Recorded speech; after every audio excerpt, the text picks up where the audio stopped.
오늘은 선생님과 21년 고1 9월 모의고사에 출제가 되었던 독서 지문을 같이 공부해 보려고 합니다. 그럼 이 지문은요, 전기차, 수소전기차, 하이브리드와 같은 친환경차에 대해서 소개하고 있는 글인데요. 그 중에서도 좀 더 중점적으로 들어가는 것은 수소전기차의 연료전지가 어떤 원리로 돌아가는지에 대해서 설명을 하고 있습니다. 자, 우리 친구들도 함께 오늘 쌤과 이 지문 읽어보면서 정리 한번 해봅시다. 자동차에서 배출되는 오염물질로 인한 대기오염 및 기후변화 문제가 심각해지면서 세계 각국은 온실가스 배출 억제를 위해 자동차 분야 규제를 강화하고 있어 오염물질의 배출이 적은 친환경차가 주목을 받고 있다. 친환경차에는 전기차, 수소전기차, 하이브리드차가 있는데 이 중 전기차와 수소전기차는 전기에너지를 운동에너지로 변환하여 주는 모터만으로 구동되고 하이브리드차는 모터와 함께 내연기관처럼 연료를 연소시킬 때 발생하는 열 에너지를 운동에너지로 바꿔주는 엔진을 사용하여 구동된다. 자, 여러분, 그렇다면 우리 친구들이 여기서 좀 캐치해야 될 차이점은요, 전기차와 수소전기차는 모터만으로 구동이 되는데요, 하이브리드차는 모터와 엔진을 함께 쓴다라는 거를 체크해주면 좋겠죠.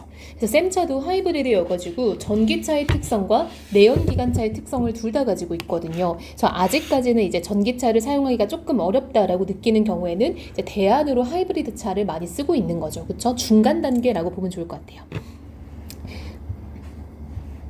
내연기관차는 마찰 제동 장치를 사용하므로 차가 감속할 때 운동 에너지가 열 에너지로 변환된 후 사라지는 반면, 자 여러분, 우리 이런 거 역학이라고 하잖아요. 물리 파트죠. 운동 에너지가 열 에너지가 돼요. 왜냐? 여러분, 이런 거죠. 차가 움직이고 있어요. 우리 움직이는 물체는 모두 운동 에너지를 가지죠. 그러다가 얘가 브레이크를 밟는 순간 끽 하면서 멈추겠죠. 그럼 이 브레이크를 밟으면서 그 마찰이 생길 거 아니에요. 그쵸? 그 움직이고 있던 바퀴와 그 제동장치 사이에서 이제 마찰이 생기면 거기서 열 에너지가 발생이 되겠죠. 그쵸, 여러분? 우리 뭔가 이렇게 빠르게 움직이는 어떤 그런 물체에 손을 갖다 대서 이렇게 쓱 마찰이 생기면 뜨거워지는 거 알죠? 그게 열 에너지죠. 근데 이 열 에너지는 이렇게 사라진다라는 거죠. 한마디로 이거는 낭비가 되는 거죠, 에너지가. 친환경차는 감속 시 운동 에너지를 전기 에너지로 변환하여 배터리의 충전에 다시 사용할 수 있게 회생 제동 장치도 사용해 에너지 효율을 높이고 있다. 자, 여러분, 친환경차가 에너지 효율이 높은 이유는 뭐냐? 회생 제동 장치 때문인데요. 얘는요, 감속 시 운동 에너지가 전기 에너지로 저장될 수 있게 만드는 장치다라는 거죠. 하이브리드 차는 출발할 때에는 전기 에너지를 이용하여 모터를 구동하고 주행 시에는 주행 상황에 따라 모터와 엔진을 적절히 이용하므로 일반 내연기관차보다 연비가 좋고 배기가스가 저감되는 효과가 있다. 전기차와 수소전기차는 엔진 없이 모터를 사용해 전기 에너지만으로 달리는 차라 할 수 있다. 전기차는 고전압 배터리에 충전을 해 전기 에너지를 모터로 공급하여 움직이고, 수소전기차는 연료 탱크에 저장된 수소를 연료전지를 통해 전기 에너지로 변환하여 동력원으로 사용한다. 연료전지는, 자 여러분, 연료전지라는 거는 수소전기차에 있는 것을 말하는 거죠. 그러니까 이해가 좀 더 좁아진 거죠.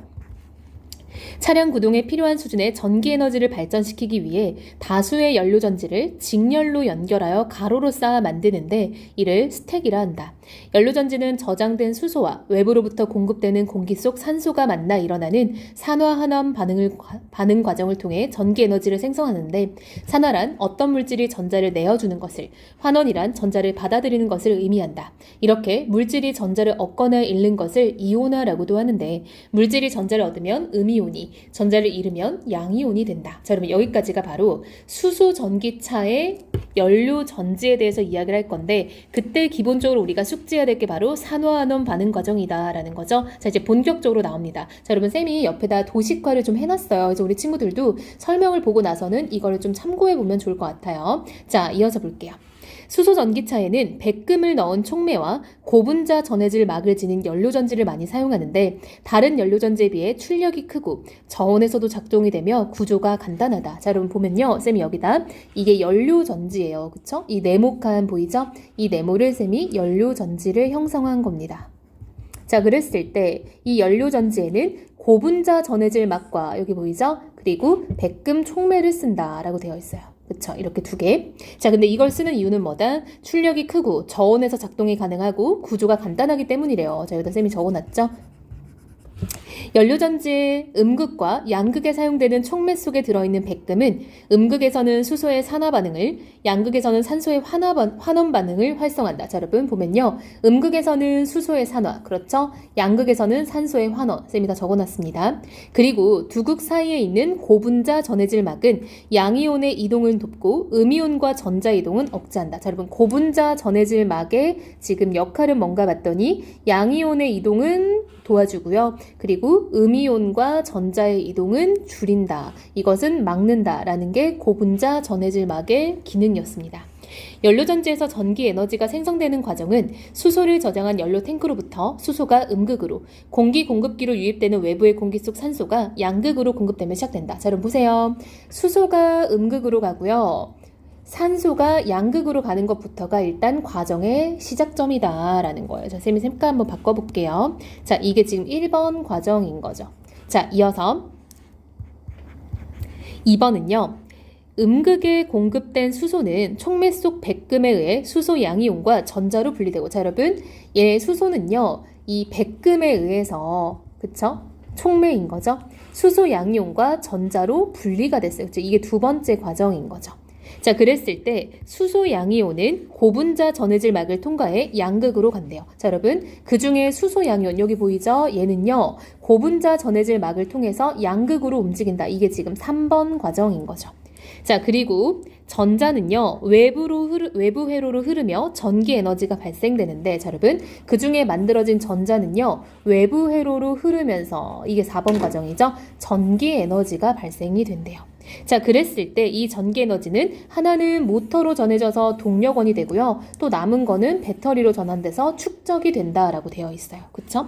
자, 양극에서는 공급된 산소가 외부 회로를 통해 이동해온 전자와 결합해 산소 음이온이 되는, 자, 여러분, 양극에서는 무슨 일이 일어나 봤더니, 자, 여러분, 양극에서는 여기 외부 회로를 통해 공급된 전자가 산소를 만나서 산소 음이온이 된대요. 근데 걔는요, 고분자 전해질막을 통해서 옮겨온 수소 양이온과 합쳐져서 물이 된다라고 되어 있죠. 그래서 얘는 외부로 배출이 된다라고 되어 있습니다. 자, 여러분, 이 과정을 통해서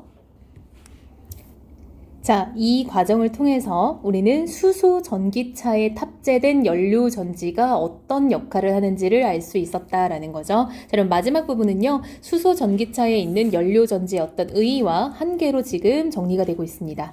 자, 수소 전기차에 사용되는 수소는 가솔린의 3배나 되는 단위 질량당 에너지 밀도를 지니고 있어 에너지 효율이 높다. 그리고 수소와 산소의 반응을 이용하므로 오염물질이나 온실가스의 배출이 적고 외부로부터 공급되는 공기를 필터로 정화하여 사용한 후 배출하므로 공기를 정화하는 기능도 한다. 그러나 고가인 백금과 고분자 전해질막을 사용해 연료전지를 제작해 가격이 비싸다는 점, 그리고 수소는 고압으로 압축해야 하므로 폭발할 위험성이 커 보관과 이동에 어려움이 있다는 점 등 해결해야 할 문제들이 남아있다. 자, 여러분, 한계점이 지금 약 2가지 정도가 있는데요. 일단 비싸고요. 이 수소가 고압 압축이 되는데 그게 폭발 위험이 있다라는 거는 한계점이네요. 그러나 분명 의의도 있어요. 첫 번째는요, 에너지 효율이 높다라는 거고요. 두 번째는 이 공기 정화 기능이 있다라는 것들. 그래서 좋은 점도 있지만 안 좋은 점도 있네요. 자, 여러분, 지문의 시작은 친환경 차로 시작을 했지만 사실상 어느 순간부터는 수소 전기차의